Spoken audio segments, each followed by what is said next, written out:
Welcome to the Jaron Jarvis channel. I am Jaron Jarvis. Today, I would like to introduce to you, my mom isn't real. Ever since I was a little girl, my dad was my favorite of the two parents in which I was awarded for being born. I didn't really hate my mom, I just was more drawn towards my dad. Which sounds horrible, because what little girl wouldn't love their mom with all their heart, right? I just never felt a connection to my mom, but I did feel that with my dad. When he would leave for business trips and have the neighbors check in on us, I thought it was because mom drank too much and he wanted to be sure we ate. I guess he didn't trust my older brother to take care of us. He was only 10 when dad started going on his trips. I did my best to help with everything. I did the dishes, walked to the store with $10 I had from helping the neighbors walk their dogs, to get milk. I did everything I could to help my mom when she didn't feel like it. I didn't really bother with asking her for much except signing field trip forms when dad had failed to. I didn't need her help for many things. I was 7 but I felt all grown up. My brother, Carson, was the man of the house when dad was gone. He would wake me up for school and walk me the 2 blocks there and back. When I broke my arm, he was the one that called dad and the neighbor to take me to the hospital. I kept asking why mom couldn't take us to the hospital, and dad told me he didn't know what I was talking about. I didn't ask much more, and it was another year until I questioned anything about mom again. I asked dad why she never left the house. The conversation wasn't very long but it spurned into my memory. Why doesn't mom ever leave the house? I asked sitting on my dad's lap, as I was a small 8-year-old. My dad got white in the face and took a few breaths before answering, "What are you talking about, sweetie? Mom is always just inside, she's never gone outside," I say, before taking another look at my dad. His face was paper white and he wasn't really breathing. "Sweetie, who are you talking about?" he asks me and I just tilt my head and laugh. "Okay daddy, I'll ask mommy," I say before running back to the top floor of our house. I look in all the rooms for mom, but don't find her.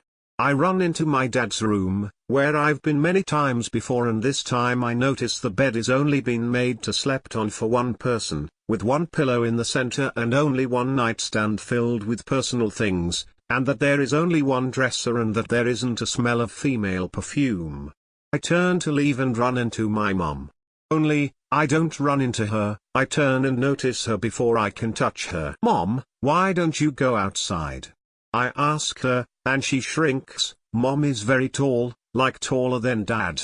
I think she's like 6 feet. I guess that's not weird though. What was weird is she shrunk when I asked her that, like actually shrunk. She'd gone from 6 feet to 5 feet 5 inches. A significant difference. I smile at her and wait for an answer. "Did you ask your father about this?" she asks, or more likely demands, her voice loud and angry. I apologize for asking and tell her I love her before scurrying for bed. The next day I wake up and decide to ask dad why his room doesn't have any of mom's stuff in it. But before I can, I hear dad, on the phone as I walk down the stairs. "Look, I'm telling you, she asked me about her mom." Then a pause, a sigh, and he starts talking again. "I know, but she was saying that she's never seen her mom go outside, that she's always inside." Then she went upstairs and had a conversation with herself. She asked the air why it never went outside and then got scared and ran to her room. He says, there's another pause and then a couple more deep breaths and he talks again. By now I'm sitting on the stairs listening.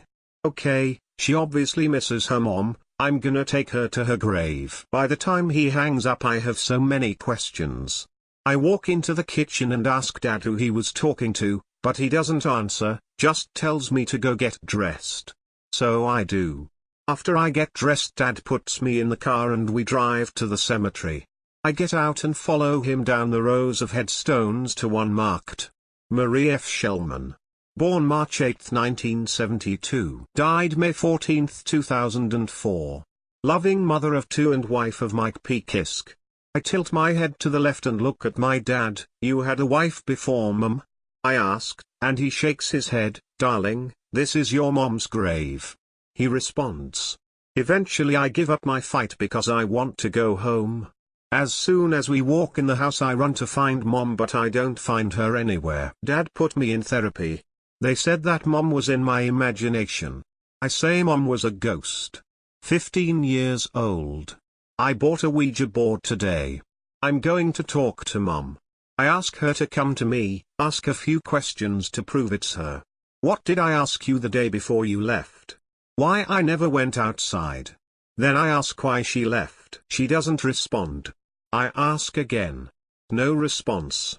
I give up and put the board back in the box. I didn't say goodbye. It's been 2 years, I go to college soon. Now I can feel Mom following me. I can hear her steps. I see her out of the corner of my eye. I know she's reading this. I know she's angry.